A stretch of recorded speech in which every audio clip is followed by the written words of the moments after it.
أعوذ بالله من الشيطان الرجيم بسم الله الرحمن الرحيم ولقد نادانا نوح فلنعم المجيبون ونجيناه وأهله من الكرب العظيم وجعلنا ذريته هم الباقين وتركنا عليه في الآخرين سلام على نوح في العالمين إنا كذلك نجزي المحسنين إنه من عبادنا المؤمنين ثم أغرقنا الآخرين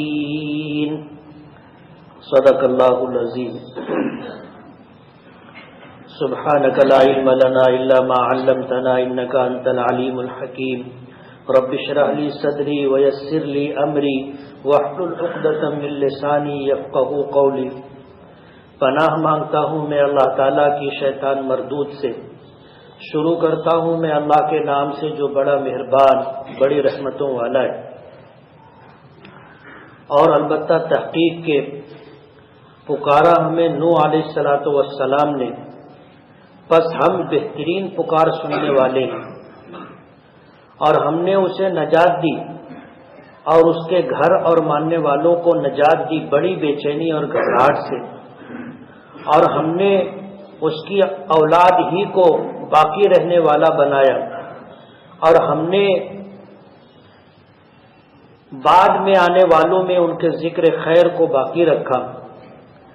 سلام ہو نوح پر سارے جہانوں میں. ہم اسی طرح بدلہ دیتے ہیں نیکی کرنے والوں کو. بے شک نوح ہمارے ایماندار بندوں میں سے تھا، پھر ہم نے دوسروں کو غرق کر دیا. یہ سورہ صافات کی چند آیتیں ہیں. اوپر جو مضمون چلا آ رہا تھا اس مضمون میں آخری آیتیں یہ تھی وَلَقَدْ أَرْسَلْنَا فِيهِمْ مُنذِرِينَ. ہم نے ان انسانوں میں اللہ کا ڈر سنانے والے لوگوں کو بھیجا. فَانظُرْ كَيْفَ كَانَ عَاقِبَةُ الْمُنذَرِينَ. پھر آپ دیکھ لو ڈرائے ہوئے لوگوں کا انجام. ڈرائے ہوئے لوگوں میں سے مراد وہ لوگ کہ انبیاء کرام علیہم الصلاۃ والسلام نے جن انسانوں کو اللہ کی نافرمانی سے ڈرایا، آخرت کے عذاب اور جہنم کے عذاب سے انہیں خوف دلایا، اور انہوں نے یہ سب کچھ ہونے کے بعد بھی نبی کی بات مانی نہیں، انکار کیا، تو ان پر اللہ کا کیسا عذاب آیا وہ انجام تم ان کا دیکھ لو. مگر کچھ اللہ کے بندے ایسے بھی تھے کہ جنہوں نے انبیاء کرام علیہم الصلاۃ والسلام کی بات کو مانا، قبول کیا، اللہ کے عذاب سے اور جہنم کے عذاب سے خوفزدہ ہو کر کے اپنی آخرت سنوارنے اور بنانے کی کوشش کی اور اسی میں لگ گئے. ایسے کچھ بندے تھے الا عباد اللہ المخلصین. اللہ تعالیٰ کے کچھ چنندہ بندے تھے جنہوں نے نبیوں کی بات کو مانا، سنا، اطاعت کی، فرما برداری کی. اللہ پاک نے ان کو دنیا میں اور آخرت میں اپنے عذاب اور مصیبت سے پناہ دی. اب اس کے بعد ان لوگوں کا تذکرہ ہے جن لوگوں نے نبیوں کی بات مانی تھی. اللہ تعالیٰ فرماتے ہیں کہ ہم نے اپنے بندوں میں سے نوح علیہ الصلاۃ والسلام کو بھیجا تھا. یہ پہلے رسول ہیں. ان سے پہلے جو لوگ آئے وہ نبی تھے. یہ پہلے رسول ہیں. حضرت آدم علیہ الصلاۃ والسلام سے لے کر کے نوح علیہ الصلاۃ والسلام کے زمانے تک بہت سارے لوگ آئے. ان کی تعداد کتنی ہے، ان کا نام کیا ہے، اللہ بہتر جانتا ہے. لیکن حدیث پاک سے اور تفسیری کتابوں سے یہ بات ملتی ہے کہ حضرت آدم اور حضرت نوح علیہ السلام کے درمیان اللہ تعالیٰ نے کچھ نبیوں کو مبعوث فرمایا تھا۔ تو مفسرین نے لکھا ہے کہ نوح علیہ السلام سے پہلے جو آئے وہ نبی تھے، اور میں اس سے پہلے یہ بات بتا چکا کہ اللہ تعالیٰ جن لوگوں کو بھیجتے ہیں ان میں کچھ تو رسول ہوتے اور کچھ نبی ہوتے۔ مفسرین نے لکھا ہے کہ اصالتاً رسولوں کو کافروں میں تبلیغ کے لیے بھیجا جاتا ہے، اور ان کے بعد جو انبیاء کرام آتے ہیں وہ ماننے والوں کو راہ راست پر باقی رکھنے کے لیے اور اللہ کے حکموں پر عمل کرنے کی ترغیب اور دعوت دیتے رہتے۔ جیسے موسیٰ علیہ السلام فرعون کی طرف مبعوث ہوئے تھے، فرعون اور اس کی قوم کافر تھی، لیکن بنی اسرائیل میں جتنے انبیاء کرام علیہ السلام آئے اللہ تعالیٰ نے ان کو ایمان والوں کی طرف بھیجا تھا۔ یعنی جو بنی اسرائیل جنہوں نے حضرت موسیٰ علیہ السلام پر ایمان لا کر کے زندگی گزار رہے تھے، ان کی اصلاح اور اللہ کے حکموں پر عمل کرتے رہے، اس بات کی ترغیب اور دعوت کے لیے اللہ تعالیٰ نے بہت سارے لوگوں کو بھیجا۔ تو رسول وہ ہوتا ہے جن کو کافروں کی طرف بھیجا جاتا ہے، اور نبی وہ ہوتا ہے جن کو مومنین کی طرف، ایمان والوں کی طرف بھیجا جاتا ہے۔ بعض لوگ کہتے ہیں ان لوگوں کو جو دعوت و تبلیغ کی محنت کرتے ہیں کہ تبلیغ تو کافروں کے لیے ہوتی ہے، یہ اعتراض کرتے اور ایسا سمجھتے ہیں کہ بہت بھاری اعتراض ہے، لیکن در حقیقت ان کو خود معلوم نہیں، یہ ان کی جہالت اور ناواقفیت ہے۔ اللہ تعالیٰ رسولوں کو کافروں کی طرف بھیجتے ہیں اور نبیوں کو ایمان والوں کی طرف بھیجتے، اور اللہ کے رسول نے فرمایا العلماء ورثۃ الانبیاء، کہ علماء انبیاء کرام علیہ السلام کے وارث ہیں۔ یہ علماء کافروں کو بھی ایمان کی دعوت دیں گے اور ایمان والوں کو نیک اعمال کی دعوت دیں گے، اور مسلمانوں میں جو عمومی طبقہ ہے وہ ایمان والوں کو دعوت دے گا جو تبلیغی جماعت کے لوگ کرتے۔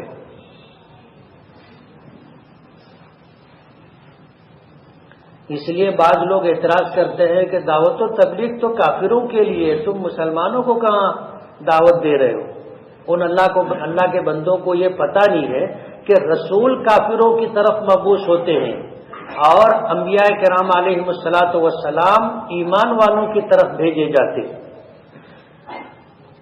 نوح علیہ السلام پہلے رسول تھے جن کو اللہ تعالیٰ نے کافروں کی طرف بھیجا تھا۔ یہ اپنی قوم میں آئے اور 950 سال تک تبلیغ کی۔ کتنے سال تک؟ 950 سال تک اپنے قوم کو سمجھاتے رہے، ایمان کی دعوت دیتے رہے، اللہ کی وحدانیت، الوہیت، عبودیت کی طرف بلاتے رہے، لیکن کتابوں میں آتا ہے کہ 80 مرد عورتوں نے ایمان قبول کیا۔ 950 سال میں محنت کے بعد 80 مرد و خواتین نے ایمان قبول کیا، باقی قوم نے ماننے سے انکار کر دیا۔ نوح علیہ السلام نے اللہ کی بارگاہ میں فریاد پیش کی کہ رب انی مغلوب فانتصر، اے میرے پروردگار میں ہار گیا، میری مدد فرما،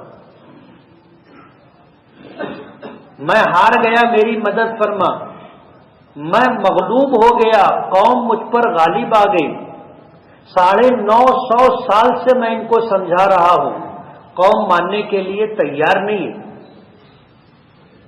میں مغلوب ہو گیا، پروردگار میری مدد فرما۔ اسی لیے علماء نے لکھا ہے کہ جب کسی مصیبت میں کوئی انسان گرفتار ہو اور مصیبت کا دفع کرنا، دور کرنا اس کے بس میں نہ ہو، تو اسے یہی دعا پڑھنی چاہیے جو نوح علیہ السلام نے پڑھی تھی، مانگی تھی، رب انی مغلوب فانتصر، اے میرے پروردگار میں مغلوب ہوں، میں ہار گیا، میری مدد کو پہنچ، میری مدد فرما۔ نوح علیہ الصلوۃ والسلام کی زبان سے یہ فریاد نکلی. اللہ پاک فرماتے ہیں فَلَنِعْمَ الْمُجِيبُونَ، ہم بہترین فریاد سننے والے. نوح علیہ الصلوۃ والسلام کی فریاد کی، اللہ پاک نے مدد کی، اور نوح علیہ الصلوۃ والسلام کو حکم ہوا کہ آپ کشتی بنائیے. اللہ پاک کی طرف سے عذاب کا فیصلہ ہو گیا. نوح علیہ الصلوۃ والسلام کی مدد کا فیصلہ اللہ پاک نے فرما لیا، اور قوم پر عذاب آئے گا اللہ کی طرف سے یہ طے ہو گیا. نوح علیہ الصلوۃ والسلام کو حکم ہوا کہ آپ کشتی بنائیے. اب وہاں کہیں ندی نہیں تھی، دریا نہیں تھا، سمندر نہیں تھا، چاروں طرف خشکی ہی خشکی تھی. جیسے آج دنیا میں بہت سارے ملک ایسے ہیں کہ ان کی سرحدوں پر پانی نہیں ملتا، سمندر سے ان کا کوئی رابطہ نہیں تھا. ایسے بہت سارے 26 ملک ہیں غالباً. نوح علیہ الصلوۃ والسلام جہاں تھے وہاں پر ایسا کوئی معاملہ نہیں تھا کہ وہاں کشتی چلے. نوح علیہ الصلوۃ والسلام کو اللہ کا حکم ہوا کشتی بنائیے. نوح علیہ الصلوۃ والسلام نے کشتی بنانا شروع کی. اللہ کا حکم تھا کشتی بنائیے، کشتی بنانا شروع کر. اب قوم آ کے مذاق اڑانے لگی، کیا بنا رہے ہو؟ کشتی کہاں چلے گی، پانی تو ہے نہیں. ہم پہلے ہی کہتے تھے کہ ان کا دماغ خراب ہے. پوری قوم مذاق اڑاتی رہی. نوح علیہ الصلوۃ والسلام اپنا کام کرتے رہے. جب کشتی بن کر کے تیار ہو گئی، بعض تفسیری کتابوں میں آتا ہے کہ قوم نے یہ بدبختی کی کہ ایک مرتبہ ایک بدبخت نے جا کر کے کشتی میں ڈبہ لے کے گیا سنڈاس کر کے. شروعات اس نے کی، اس کے بعد لوگوں کو راستہ مل گیا. اب لوگ کشتی میں جا کر کے انہوں نے رفع حاجت کرنا شروع کر دی، اور ایسے گندگی سے کشتی کو بھر دیا. اب نوح علیہ الصلوۃ والسلام پریشان، کوئی مانتا نہیں تھا. اسی لیے انہوں نے کہا تھا رب انی مغلوب فانتصر، میرے پروردگار میں ہار گیا اپنے لوگوں سے، میں ہار گیا پڑوسیوں سے، میں ہار گیا دشمنوں سے، میں مغلوب ہو گیا حالات سے. اے اللہ میری مدد فرما. اللہ کی مدد آئی. قوم میں کھجلی کی بیماری شروع ہو گئی. اب کھجلی بیماری بولنے کے لیے تو چھوٹی بیماری ہے، لیکن جس کو ہو جاتی ہے اس کو سمجھ میں آتا ہے کہ کھجلی کیا ہے.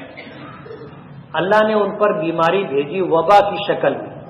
پوری بستی جو ہے کھجلی کی بیماری میں مبتلا ہوئی، اور ایسی کھجلی کہ پوری قوم پریشان ہو گئی، اور سارا علاج و معالجہ کر لیا، کسی کو راحت نہیں ملی، شفا نہیں ملی، لیکن ان کی بدبختی جاری رہی.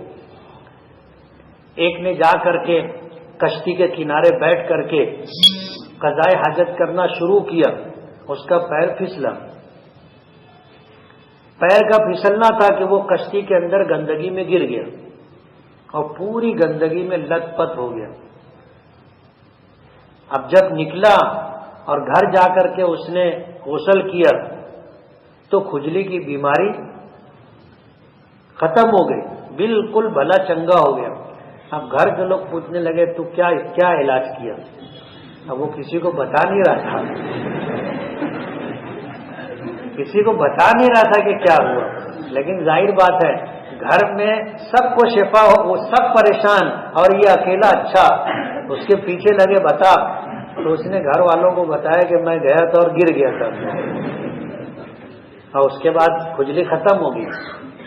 تو گھر والوں نے خاموشی سے تجربہ کیا کہ اپنے بھی گئے، جا کے ڈبہ بھر کے لے کے آئے اور لا کر کے انہوں نے خاموشی سے لگایا تو اللہ نے ان کو بھی شفا دے دی. اب پوری بستی جو ہے کھجلی کی بیماری سے پریشان، اور یہ ایک گھرانہ بالکل اچھا. تو لوگ ان کے پیچھے پڑ گئے کہ یار تم کیا علاج کیے. ظاہر بات ہے پھر وہ انہوں نے بتا دیا. بتانا تھا کہ پورے بستی کے لوگ کشتی پر ٹوٹ پڑے اور سب وہاں سے ڈبہ بھر بھر کے اپنے اپنے گھر لے گئے اور سب نے لگایا، سب کو شفا ہوئی۔ اب جو لوگ بچ گئے تھے تو ان لوگوں نے آ کر کے جب دیکھا کہ اب تو کشتی میں مال ہے نہیں، تو کشتی کو دھو کر کے اس کا پانی لے کے جاتے تھے، اللہ نے اس سے بھی لوگوں کو شفا دی۔ تو قوم کے لوگوں نے کشتی کو دھو دھو کر کے وہ پانی استعمال کیا، کشتی بالکل صاف ہو گئی۔ یہ ہے اللہ کی شان، یہ اللہ کی شان ہے۔ اللہ چاہے تو ایسا بھی فیصلہ کرتا ہے۔ کشتی کو ان لوگوں نے گندگی سے بھر دیا تھا، اللہ نے ان سے ہی کشتی کو صاف کروایا۔ نوح علیہ السلام نے ہاتھ بھی نہیں لگایا، اللہ کی مدد آ گئی۔ اب کشتی جب بالکل خالی اور صاف ہو گئی، پاک ہو گئی، تو اس کے بعد نوح علیہ السلام پر وحی نازل ہوئی کہ اب اپنے ماننے والوں کو اور ہر جانور کا ایک ایک جوڑا کشتی میں رکھ لو۔ نوح علیہ السلام نے محنت کی اور اس طرح جو ہے انہوں نے ایک ایک جوڑا جانوروں کا جمع کیا، کشتی میں رکھا۔ اب جو لوگ مذاق اڑاتے تھے کہ کشتی بنا رہے ہو چلے گی کہاں، اب ظاہر بات ہے مذاق ہی اڑانا ہے تو کیسے بھی اڑائے۔ قرآن کریم میں سورہ نوح میں آتا ہے کہ حضرت نوح علیہ السلام نے اللہ رب العالمین سے پھر دعا کی، اور نوح علیہ السلام کی بد دعا تھی۔ اللہ پاک نے عذاب کا فیصلہ فرمایا، عذاب آیا اور آسمان سے پانی برسنا شروع ہوا، بارش ہوتی رہی، مسلسل ہوتی رہی، اور اس کے بعد زمین سے پانی نکلنا شروع ہوا۔ بارش کا پانی ہوتا ہے تو وہ سب زمینوں میں چلا جاتا ہے، لیکن اب یہ مسلسل بارش ہوتی رہی، اس کے بعد زمینوں سے پانی نکلنا شروع ہوا۔ تفسیر کی کتابوں میں آتا ہے کہ جس میں روٹی پکائی جاتی ہے تنور، لوگ اس میں آگ جلاتے تھے، اس میں سے پانی نکلنا شروع ہوا۔ اب چاروں طرف سے آسمان سے پانی برس رہا، زمین سے پانی نکل رہا، تو پانی جائے گا کہاں؟ اب یہ پانی بڑھنا شروع ہوا۔ نوح علیہ السلام نے اپنے ماننے والوں کو اور ہر جانور کے جوڑے کو کشتی میں رکھ لیا، اب کشتی میں بیٹھ گئے۔ اب پانی بڑھنا شروع ہوا، کشتی پانی پر آ گئی۔ نوح علیہ السلام نے اپنے بیٹے کو سمجھایا۔ ایک بیٹا تھا جو نافرمان تھا، اس کو کہا کہ بیٹے کشتی میں آ جا، یہ باپ کی محبت تھی۔ تو بیٹا کہنے لگا کہ نہیں، ساوی الی جبل یعصمنی من الماء، میں پہاڑ کی چوٹی پر چڑھ جاؤں گا اور یہ چوٹی مجھ کو پانی سے بچا لے گی۔ اللہ پاک کی طرف سے وحی نازل ہوئی، لا عاصم اليوم من امر اللہ، آج اللہ کے عذاب سے کوئی بچانے والا نہیں۔ نوح علیہ السلام کی بیوی بھی ایمان نہیں لائی اور ایک بیٹا بھی ایمان نہیں لایا تھا، 3 بیٹے تھے، سام، حام اور یافس، یہ ایمان لائے، یہ کشتی میں تھے، باقی جو بیٹا ایمان نہیں لایا وہ کشتی کے باہر تھا۔ اب جیسے سیلاب آتا ہے تو لوگ چھت پہ چڑھ جاتے، چاروں طرف پانی، آدمی چھت پر۔ اب وہ پہاڑ کی چوٹی پر چڑھ گئے، گاؤں بستی کے لوگ، نوح علیہ السلام کی قوم پہاڑوں پر چڑھ گئی، اور یہ پانی بڑھتا رہا، بچنے کے سارے راستے ختم، اتر کے بھی کہیں نہیں جا سکتے، اور پانی بڑھتے سب ڈوبنے لگے۔ جب بیٹا ڈوبنے لگا، نوح علیہ السلام نے دیکھا تو کہنے لگے کہ اللہ یہ میری اولاد میں سے۔ اللہ پاک نے فرمایا کہ لیس من اہلک، یہ تم میں سے نہیں ہے۔ اور پھر موج آئی اور جب ایک جھٹکا دی تو پھر وہ چھوٹی سے نیچے پانی۔ 6 مہینے تک یہ کشتی پانی پر رہی۔ کتنے دنوں تک؟ 6 مہینے تک۔ پھر اللہ پاک نے جوتی پہاڑ پر اس کشتی کو لگایا۔ علماء نے لکھا ہے کہ پھر جو لوگ کشتی میں تھے، نوح علیہ السلام کی اولاد سام، حام، یافس اور ان کی بیوی بچے، اللہ نے وہاں سے دوبارہ انسانوں کی نسل چلائی۔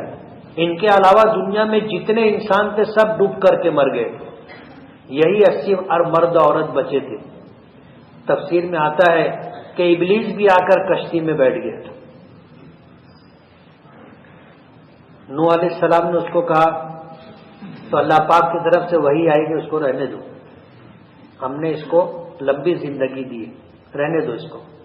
نوح علیہ السلام اللہ کے رسول تھے، ابلیس کے اوپر محنت کرنی شروع کی، سمجھانا شروع کیا، سمجھاتے رہے، کہنے لگے اللہ نے سجدہ کرنے کا حکم دیا تھا، آدم کو سجدہ کر لیتا، اللہ کی نافرمانی نہیں کرتا تو مردود نہیں ہوتا، راندہ درگاہ نہیں ہوتا، اللہ کی رحمتوں سے محروم نہیں ہوتا۔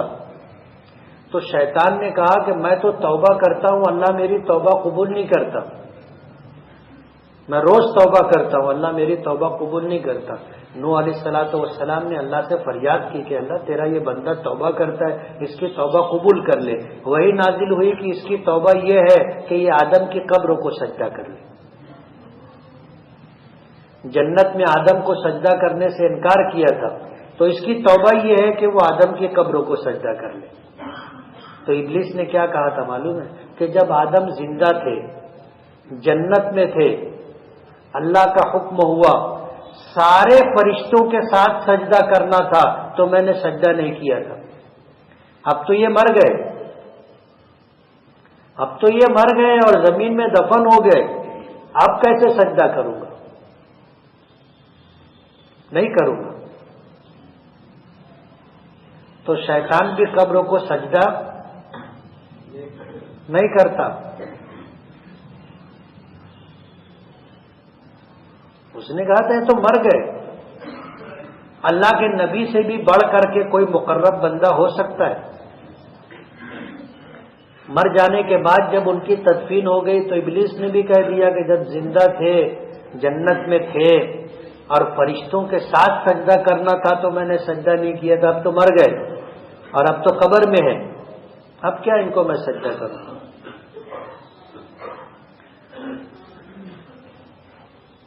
علماء نے لکھا ہے کہ سارے انسان جنہوں نے نہیں مانا تھا سب غرق ہو گئے، بچے تو صرف جو کشتی والے ہیں۔ اسی کو اللہ پاک فرماتے ہیں وَلَقَدْ نَادَانَا نُوحٌ فَلَنِعْمَ الْمُجِيبُونَ، نوح نے ہم کو پکارا اور ہم بہترین پکار سننے والے۔ وَنَجَّيْنَاهُ وَأَهْلَهُ مِنَ الْكَرْبِ الْعَظِيمِ، اور ہم نے نوح کو اور ان کے ماننے والوں کو، ان کے گھر والے کو بڑی مصیبت، بڑی بے چینی سے بچایا، نجات دی۔ یہ طوفان نوح تھا جو پوری دنیا کو اس نے غرق کر دیا تھا، اللہ نے ان سے ان کو نجات دی۔ وَجَعَلْنَا ذُرِّيَّتَهُ هُمُ الْبَاقِينَ، اللہ پاک فرماتے ہیں ہم نے نوح کی اولاد کو ہی باقی رہنے والا بنایا، اس کے علاوہ روئے زمین پر کوئی انسان باقی نہیں تھا، سب ختم ہو گئے۔ اسی لیے علماء نے لکھا ہے کہ جس طرح حضرت آدم سے انسانوں کی نسل چلی تھی وہ ابو البشر کہلاتے ہیں، تو حضرت نوح علیہ السلام کے ذریعے دوبارہ انسانوں کی نسل چلی، یہ ابو البشر ثانی کہلاتے ہیں کہ پہلے انسانوں کی نسل حضرت آدم سے چلی، بعد میں جب طوفان نوح آیا تو پھر بعد میں انسانوں کی نسل حضرت نوح علیہ السلام سے چلی۔ وَجَعَلْنَا ذُرِّيَّتَهُ هُمُ الْبَاقِينَ، اور ہم نے ان کی اولاد کو ہی باقی رہنے والا بنایا۔ وَتَرَكْنَا عَلَيْهِ فِي الْآخِرِينَ، اور ہم نے ان کے ذکر خیر کو بعد میں آنے والوں میں باقی رکھا۔ آج ہر قوم کے لوگ مسلمان نوح کہتے اور مشرکین و کافرین ہندو منو کہتے، یہود و نصارہ وہ بھی نوح علیہ السلام کا نام لیتے اور سب خیر کے ساتھ نام لیتے، یعنی انہیں مسلمان بھی علیہ السلام کہتا ہے، اور مشرکین و کافرین ان کی کتابوں میں بھی نوح علیہ السلام کا یہ پورا واقعہ ہے، وہ لوگ بھی ان کو خیر کے ساتھ یاد کرتے ہیں، اور یہود و نصارہ تو اہل کتاب ہے، وہ بھی نوح علیہ السلام کا خیر سے نام لیتے ہیں۔ اللہ پاک نے دو احسان فرمایا، ایک تو انہی کی اولاد کو باقی رہنے والا بنایا، دوسرا احسان یہ فرمایا کہ قیامت تک آنے والے انسانوں میں اللہ نے ان کے ذکر خیر کو باقی رکھا، سب لوگ ان کو خیر کے ساتھ یاد کریں گے، کوئی برا نہیں کہے گا۔ سلام علی نوح فی العالمین، اللہ پاک فرماتے ہیں کہ سلامتی ہو نوح پر سارے جہانوں میں، یہ ایک جہان ہے جس میں ہم ہیں، اس کے علاوہ کتنے جہان ہیں اللہ بہتر جانتا ہے، سارے جہانوں میں نوح پر سلامتی ہو۔ انا کذالک نجزی المحسنین، اللہ پاک فرماتے ہیں کہ ہم نیکی اور بھلائی کرنے والوں کو ایسا ہی بدلہ دیتے، ایسا ہی بدلہ دیتے، نیکی کرنے کا پھل ہمیشہ اچھا ہوگا اور بدی کرنے کا نتیجہ ہمیشہ برا ہوگا، یہ اللہ کا ایک ضابطہ ہے۔ انا کذالک نجزی المحسنین، ہم نیکی کرنے والوں کو ایسا ہی بدلہ دیتے ہیں۔ انہ من عبادنا المؤمنین، نوح ہمارے ایماندار بندوں میں سے تھا۔ ثم اغرقنا الآخرین، پھر ہم سب لوگوں کو، ہم نے سب کو غرق کر دیا، دوسرے لوگوں کو جو کشتی میں نہیں تھے سب کو غرق کر دیا، سب ڈوب کر کے مر گئے۔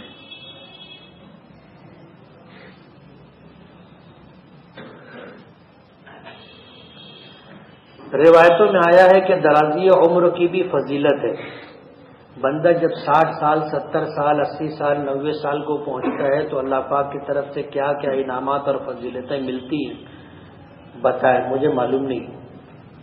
حج عمرے کی زیارت کے لیے جاتے وقت تو لوگوں سے ملاقات کرتے ہیں تو روتے ہیں، آنے کے بعد ملاقات پر کیوں روتے ہیں؟ وہ جو کرتا ہے اس سے پوچھو نا۔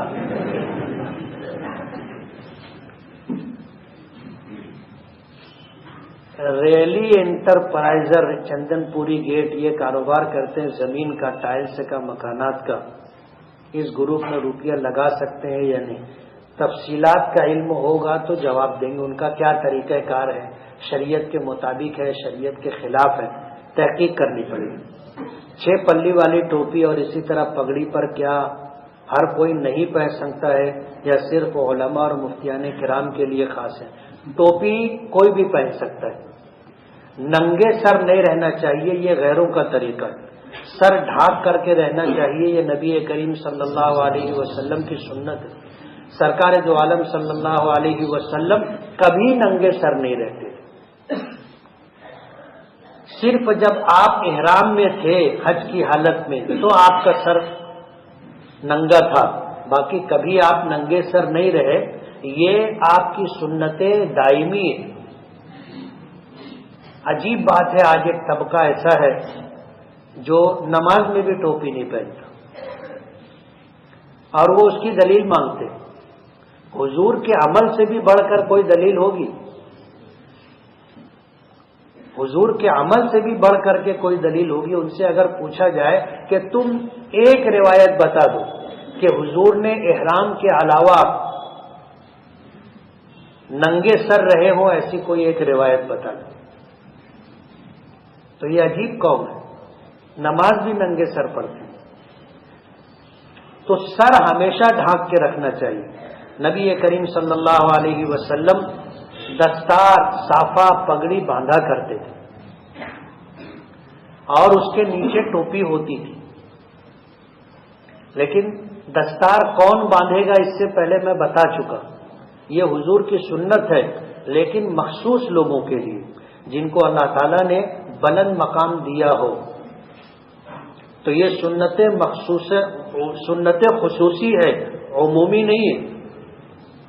اللہ تعالیٰ کسی کو اپنی نسبت، اپنی معرفت عطا کر دے، اللہ تعالیٰ کسی کو علم و عمل کی دولت سے مالا مال کر دے، وہ آدمی پگڑی باندھے۔ بڑے علماء ہیں، اکابرین ہیں، قاضی ہیں، ایسے لوگ طوطا اور اس طرح کی چھوٹی رنگ برنگی چڑیاں پالنا کیسا ہے؟ جائز ہے، پال سکتے، لیکن بے زبان جانوروں کی نگہداشت، ان کے کھانے پینے کا انتظام ضروری ہے۔ حدیث پاک میں واقعہ آتا ہے کہ ایک نیک عورت تھی، عبادت گزار، وہ ایک بلی کو گھر میں باندھ کر کے رکھی۔ اب ظاہر بات ہے کہ وہ بندھی ہوئی ہے تو اپنا کھانا پینا خود نہیں تلاش کر سکتی تھی، اس نے خود بھی نہیں دیا، وہ مر گئی۔ حدیث پاک میں آتے اللہ نے اس کی وجہ سے اس کو جہنم میں ڈالا۔ اور ایک فاحشہ عورت تھی، سفر کر رہی تھی جنگل میں، پیاس کی شدت سے پریشان تھی، راستے میں ایک کنواں ملا، ڈول رسی نہیں تھی، اس نے اپنے پیر کا چمڑے کا موزہ اتارا، اپنے دوپٹے کو پھاڑا، باندھا اور اس کو پانی میں لٹکا کر کے موزہ بھر کے پانی نکالا اور اس سے اپنی پیاس بجھائی۔ اس میں سے جو پانی نیچے گرا، اس نے دیکھا کہ ایک کتا آ کر کے وہ گیلی مٹی چاٹ رہا تھا، تو اس کو ترس آیا کہ میری طرح یہ بھی پیاسا ہے، تو اس پانی نکال کر کے اس کتے کو پلایا۔ اللہ نے اسی پر اس کی مغفرت کر دی۔ تو بے زبان جانور بھوکا پیاسا ہو تو پھر وہ کس سے فریاد کرتا ہے؟ اور اس حالت میں اس کا بھوک پیاس کی شدت سے تڑپنا اور مر جانا آدمی کو جہنم میں لے کر کے جائے گا۔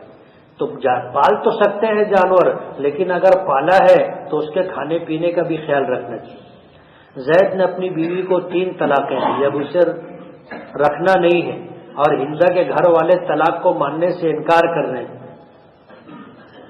ظاہر بات ہے طلاق ہو گئی ہے تب وہ میاں بیوی نہیں ہے، اب ان کا ساتھ میں رہنا جائز نہیں ہے،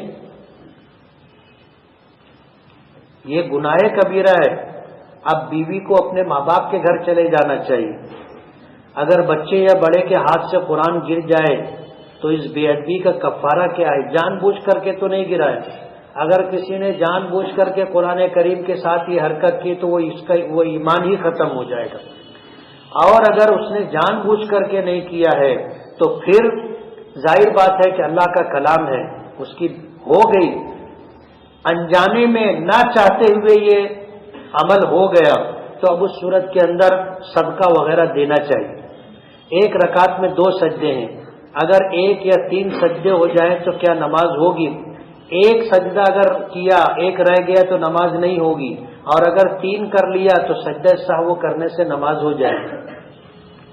ایک باپ کے 3 لڑکے ہیں، اس میں سے ایک لڑکے سے اس کا باپ خوش رہتا ہے، دوسروں سے ناخوش رہتا ہے، تو اس باپ نے اپنے چہیتے بیٹے کو زیادہ حصہ دیا، دوسروں کو محروم کر دیا، تو کیا یہ صحیح ہے؟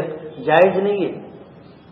اگر کسی نے اپنی محبت اور نفرت کی بنیاد پر اولاد کے درمیان مال تقسیم کیا، اور جس سے خوش تھا اس کو زیادہ دیا، اور جس سے ناراض تھا اس کو محروم کر دیا یا کم دیا، تو اللہ کے یہاں حساب دینا پڑے گا۔ علماء نے، بزرگوں نے لکھا ہے کہ اگر ہمارے اعمال کی وجہ سے اللہ ہمیں روزی دیتا تو ہم کو آدھی روٹی بھی نہیں ملتی۔ ہم تو رات دن اللہ کی نافرمانی کرتے رہتے، اس کے بعد بھی اللہ ہمیں دیتے، اس لیے کسی کو محروم نہیں کرنا چاہیے۔ اسی لیے علماء نے لکھا ہے عاق کرنا، یعنی اولاد کو محروم کرنا جائز نہیں، اور شریعت نے یہ حق نہیں دیا۔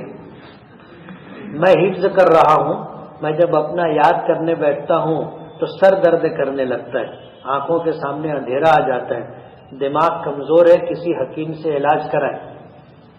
بادام، اور وہ بھی مامرا بادام، رات میں پانی میں بھگو دے اور صبح چھیل کر کے اس کو پتھر کی کھرل میں گھس کر کے اس میں کچھ مٹھاس ملا کر کے، شہد ملا کر کے اس کو چاٹے، دماغ کو قوت ملے گی۔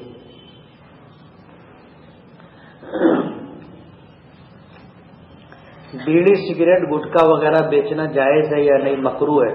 مسلم فنڈ سے قرض لینا جائز ہے یا نہیں؟ جائز ہے۔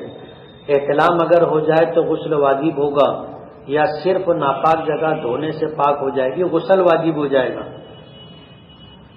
صرف دھو لینے سے جہاں ناپاکی لگی ہے آدمی پاک نہیں ہوگا. بینک میں جمع شدہ رقم سے جو سود شامل ہو جاتا ہے تو اس کو کیا کرنا چاہیے؟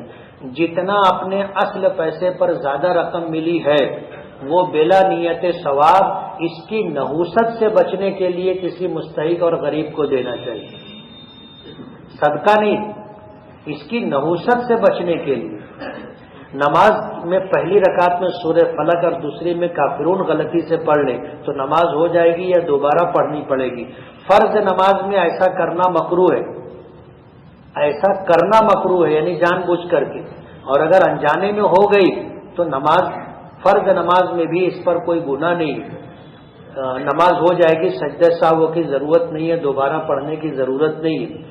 اور نفل نمازوں میں آدمی بے ترتیب بھی پڑھ سکتا ہے، یعنی آگے پیچھے سے.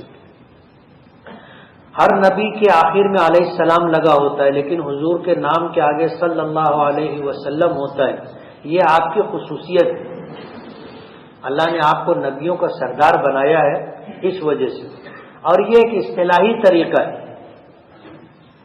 اصطلاحی طریقہ ہے. باقی یہ دعا ہے، علیہ السلام بھی دعا ہے، علیہ الصلاۃ والسلام بھی دعا ہے، صلی اللہ علیہ وسلم بھی دعا ہے. یہ نبیوں کے لیے اور اللہ کے نیک بندوں کے لیے. صحابہ کرام ہوں تو رضی اللہ عنہ ہے، اور بعد میں تابعین، تبع تابعین اور قیامت تک آنے والے نیک بندوں کے لیے رحمت اللہ علیہ. اسکول میں عہد لیتے ہیں جس میں یہ ہوتا ہے کہ میں اپنے ملک اور اپنے لوگوں کے لیے خود کو وقف کرنے کی قسم کھاتا ہوں. کیا یہ قسم کھا سکتے ہیں؟ قسم صرف اللہ کی کھائی جائے گی، اور اچھے کاموں کے لیے قسم کھا سکتے ہیں، لیکن ظاہر بات ہے قسم کھائی ہے تو اس کا پورا کرنا ضروری ہے. وقف کرنے کا مطلب یہ ہے کہ میں ہمیشہ دوسروں کے کام آتا رہوں گا. اگر آدمی ہمیشہ دوسروں کے کام آتا رہا تو قسم پوری ہوگی، اور نئی کام آیا تو قسم ٹوٹ گئی، قسم کا کفارہ دینا پڑے گا. امام کیسے نیت کرے؟ امام نیت کرے گا، نیت کرتا ہوں میں 4 رکعت نماز عشاء کی بحیثیت امام. مقتدی لوگ نیت کرتے ہیں پیچھے اس امام کے. جو شخص گھر پر نفل نماز پڑھے اس کا اجر میری اس مسجد میں نماز پڑھنے سے زیادہ ملے گا. ایسی کوئی حدیث میری نظر سے نہیں گزری، میرے علم میں نہیں. زید نے خواب میں سجدے والی آیت کی تلاوت نہیں کی، کیا تو زید کو سجدہ تلاوت کرنا ہوگا؟ نہیں کرنا ہوگا، واجب نہیں ہوگا، کر لے تو ثواب ملے گا. اگر ایک مسجد میں ایک دفعہ جماعت ہو چکی ہے تو دوسری دفعہ جماعت کرنا کیسا ہے؟ جماعت ثانی مکروہ ہے. محلے کی مسجد میں جہاں باقاعدہ امام ہے اور لوگ نماز پڑھتے ہیں وہاں دوسری جماعت مکروہ ہے. وجہ اس کی یہ ہے کہ جماعت کا مقصد یہ ہے کہ سارے مسلمان ایک ساتھ جمع ہوں، اور اس سے کافروں پر ہیبت پڑے گی اور ایک دوسرے کے حالات سے واقفیت ہوگی. اس کے لیے جو ہے ایک ساتھ جمع ہونا چاہیے. اور جماعت ثانی میں مصیبت یہ ہے کہ لوگوں کو جماعت کا اہتمام نہیں رہتا. پھر یہ ہوتا ہے کہ کچھ لوگ بیٹھے ہیں بات کر رہے ہیں، جماعت کا ٹائم ہو گیا، بولے اپنے پڑھ لیں گے جا کے. تو اس میں سے کتنے ایسے ہوتے ہیں کہ پڑھتے ہی نہیں. اور اگر راستے کی مسجد ہے جہاں امام مؤذن ہے لیکن مسافر آتے جاتے رہتے نماز پڑھتے رہتے ہیں تو وہاں جماعت کر سکتے ہیں. اللهم صل وسلم وبارك على سيدنا محمد وعلى آل محمد كما صليت وباركت على إبراهيم وعلى آل إبراهيم إنك حميد مجيد. اللهم إنا أمسينا منك بنعمة وعافية وستر وتوفيق فالحمد لله على ذلك فأتمم علينا نعمتك وعافيتك وسترك في الدنيا والآخرة. اللهم اغفر ذنوبنا وامحو عيوبنا واستر عوراتنا واقض حاجاتنا واشف مرضانا وارحم موتانا.